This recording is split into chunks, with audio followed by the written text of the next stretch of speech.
Welcome guys, welcome to my channel. पिछली video के अंदर हमने हैरड मॉडल, उसकी एडप्शंस, हैरड मॉडल कौन सी ग्रोथ रेट की बात करता है, वो सारा डिस्कस कर लिया था। इस वीडियो के अंदर हम इस बात पे डिस्कस करेंगे कि हैरड मॉडल के अंदर स्टेबिलिटी कंडीशंस क्या होती हैं, नाइफ एज उसका क्या होता है, इनस्टेबिलिटी कंडीशन अगर इकोनॉमी के उसकी जो ग्रोथ रेट है अगर वो इनस्टेबल है तो क्या इकोनॉमी में कंडीशन जो है वो क्रिएट होगी। तो सबसे पहले हम 3 कंडीशन की बात करते हैं इसकी। देखो, हमने पढ़ा था 3 ग्रोथ रेट थी। एक्चुअल ग्रोथ रेट जिसे हम जी या तो जी लिखते थे या जी ए लिखते थे। एक हमने पढ़ी थी जी डब्ल्यू, जिसको हम बोलते थे वारंटेड ग्रोथ रेट, कि हम इसको चाहते हैं और ये एक्चुअल में होती है। और एक था जी एन, कि हम अपने नेचुरल रिसोर्सेज का यूज़ कर कर इस ग्रोथ रेट को जो है अटेन करना चाहते हैं। अब कई बार क्या होता है, इसमें स्टेबिलिटी है तो स्टडी स्टेट में हम पहुंच जाते हैं। अगर कई बार क्या होता है, इनमें इनस्टेबिलिटी होती है। देखो, जैसे अगर हमारा जी ए या जी इक्वल है जी डब्ल्यू के, एक्चुअल ग्रोथ रेट इक्वल किसके है, वारंटेड ग्रोथ रेट के। और या फिर क्या कंडीशन होती है, ये होता है एक्चुअल में हमारे पास कितना कैपिटल अवेलेबल है सी, और ये है सी आर, कि आपको कितना कैपिटल चाहिए रिक्वायर्ड किसी भी प्रोडक्शन करने के लिए। अगर एक्चुअल में जितना आप मान लो आपको 100 रुपीज़ चाहिए किसी चीज़ को प्रोड्यूस करने के लिए, एक्चुअल कैपिटल भी आपका 100 है और आपको जो रिक्वायर्ड है वो भी 100 है, अगर ये दोनों बराबर हैं और आपकी एक्चुअल ग्रोथ रेट और वारंटेड जो आप चाहते हो, जैसे 10% ग्रोथ रेट एक्चुअल में आई है और 10 ही आप चाहते थे, अगर ये दोनों बराबर हैं तो हम क्या कहेंगे कि जो क्या कौन सी स्टेट है, ये steady state of knife edge equilibrium.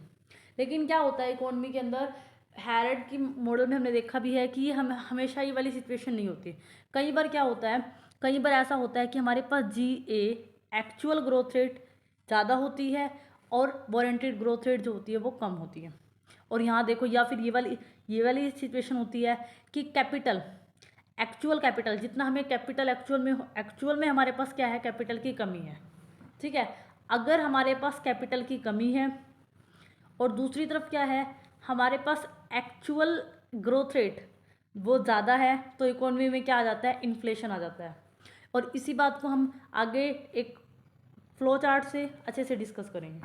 देखो डायग्राम के अंदर देखो, हमने क्या बोला था, हमने बोला था कि जी ए जो है ग्रोथ रेट, जो है actual growth rate is greater than G W.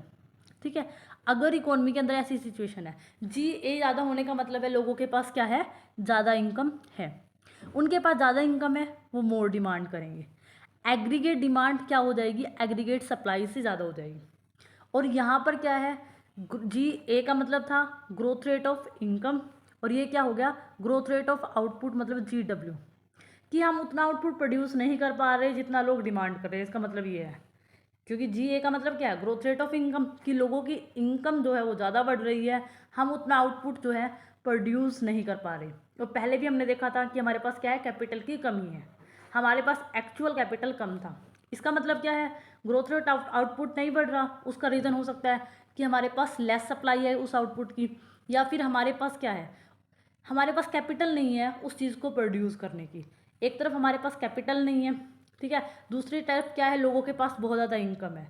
जब उनके पास बहुत ज़्यादा इनकम है तो वो मोर डिमांड कर रहे हैं। जब मोर डिमांड का मतलब क्या हो गया, aggregate demand is greater than aggregate supply. और दूसरी तरफ हमने देखा कि आउटपुट की ग्रोथ नहीं बढ़ रही, इसका मतलब है हमारे पास सप्लाई नहीं है किसी भी प्रोडक्शन करने के लिए, हमारे पास लेस सप्लाई है। लेस सप्लाई क्यों है, क्योंकि हमारे पास कैपिटल नहीं है उस चीज़ को प्रोड्यूस करने के लिए। एक तरफ हम आउटपुट को नहीं बढ़ा पा रहे, दूसरी तरफ लोगों की इनकम बढ़ रही है। जब इनकम बढ़ती है तो वो क्या करते हैं, डिमांड करते हैं। लेकिन जब हम किसी गुड्स की सप्लाई नहीं कर पाएंगे तो क्या आएगा इकोनॉमी में, इकोनॉमी में क्या आ जाता है, इन्फ्लेशन आ जाता है। ठीक है, तो हमेशा हैरड ने ये बात बोली है कि जी जब ज़्यादा होगा, ग्रोथ रेट ऑफ इनकम ज़्यादा होगी आउटपुट से, ऑटोमेटिकली क्या है, इकोनॉमी के अंदर इन्फ्लेशन आ जाएगा। इसी चीज़ को मैथमेटिकली तरीके से भी कर सकते हैं। देखो यहाँ पर देखो आप, जी सी इक्वल एस, हमने पढ़ा था जी का मतलब था G growth rate, growth rate actual growth rate, C था कैपिटल आउटपुट रेशो, एस था सेविंग इनकम रेशो। अगर हमें एक्चुअल ग्रोथ रेट निकालनी, हम क्या करते थे, एस अपॉन सी कर देते थे। एस का मतलब सेविंग इनकम रेशो, सी का मतलब कैपिटल आउटपुट रेशो। अब हम क्या कह रहे हैं कि जी मतलब जी ए जो एक्चुअल इनकम है लोगों की ग्रोथ, इनकम की ग्रोथ क्या है, ज़्यादा है किसकी ग्रोथ से, आउटपुट की ग्रोथ रेट से। तो यहाँ पर हमने वही फॉर्मूला लिखा S/C, और यहाँ पर भी S/CR, ये रिक्वायर्ड कैपिटल होगी, ये एक्चुअल कैपिटल होगी। अब ये वाली ग्रेटर है, S से क्या होएगा, S कट जाएगा। अब हमारे पास क्या बचा, 1/C ग्रेटर देन 1/CR। अब क्या होता है, जब ये अपॉन वाली सिचुएशन होती है तो ये C जो है ऊपर जब जाएगा, ये C ऊपर जाएगा, CR ऊपर जाएगा, तो ये जो साइन है इनका, जैसे ये इस तरफ मुंह इनका खुला हुआ है, फिर क्या हो जाएगा, इस तरफ खुल जाएगा।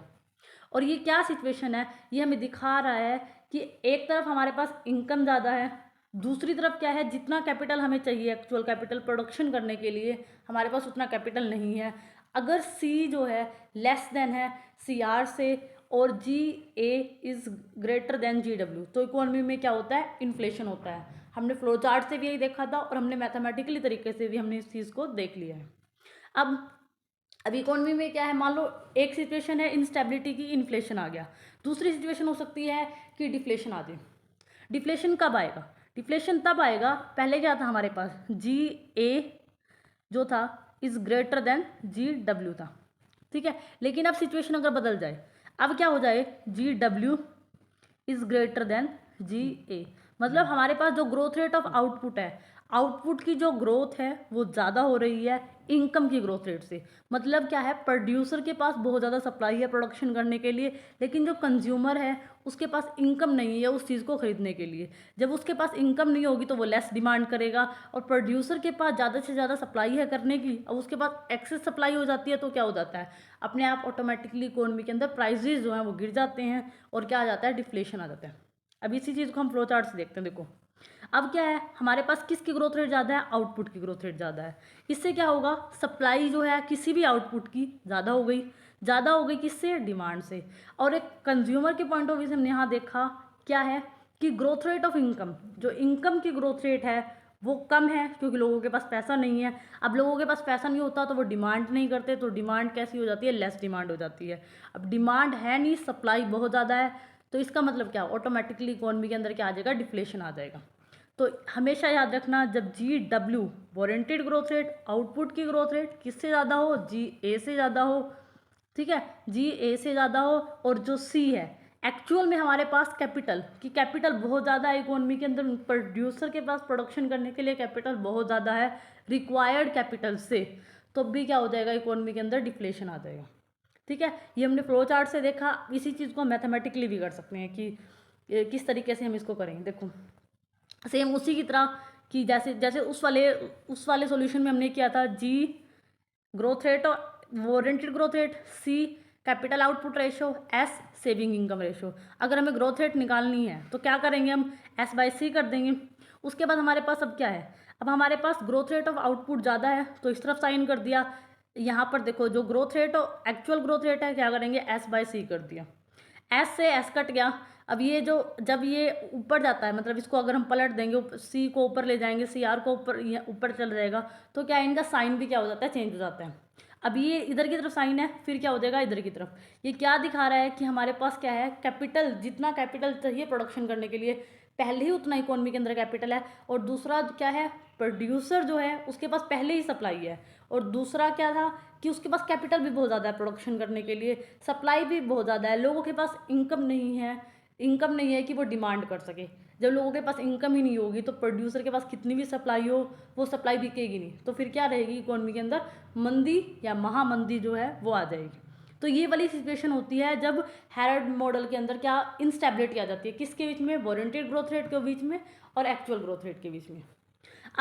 अब क्या है, अब हम जो हैरड का जो रिजल्ट है, मतलब अब हमने एक ग्रोथ रेट अभी छोड़ी है ना, जो नेचुरल ग्रोथ रेट कौन सी थी, हमने बताया था कि एक ऐसी ग्रोथ रेट जो भी हमारे पास इकोनॉमी के अंदर नेचुरल रिसोर्सेज हैं, हम उनका यूज़ कर रहे हैं और अपना प्रोडक्शन कर रहे हैं।